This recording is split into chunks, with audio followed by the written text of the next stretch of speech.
swinging back to the technology side and starting to wrap this up, because my question was aimed at using sort of software tools, and so I take the organizational technology part and all that which we discussed, but we were also discussing previously using sort of the same type of tool, technology tool, I mean software stacks and all that, and trying to solve different problems in the same way.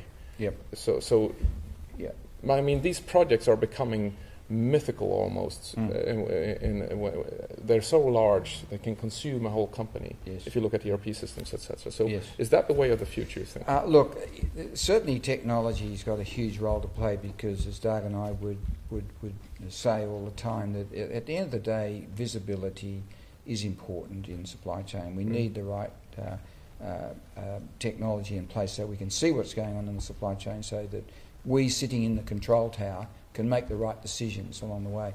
But the problem at the moment is everyone who gets hold of technology is throwing everything they can get their hands on at every problem. They're not differentiating. They're not saying, well, you know, our ERP system's there to, you know, clean up our transactions, and then on top of that we've got different combinations of applications that will. I mean, the best example I can give you here, metaphor, was a friend of mine who used to run the Accenture supply chain, Greg Owens, used to go. He said, it's a bit like refurbishing a house. You know, you go in and, you know, it's the bathroom's pretty old, so you pull out everything and then you put all the pipe work back in and all the electrical stuff, and you've spent $100,000 and you've got nothing.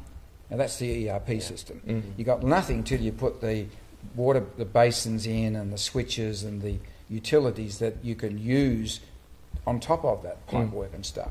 And that's the applications. And we've got to find, I think we've got to better educate managers, and this is where we have problems with the sort of IT side of the business not understanding the business side, and vice versa. We've got to bring them together somehow so that we get finer tuned combinations of things that will, where we've got the right combination of technology to support what we're trying to do in the marketplace. And what we're trying to do might be different from even a competitor. So we just can't copy a competitor. We've got to find ways of coming up with unique solutions of those sort for ourselves.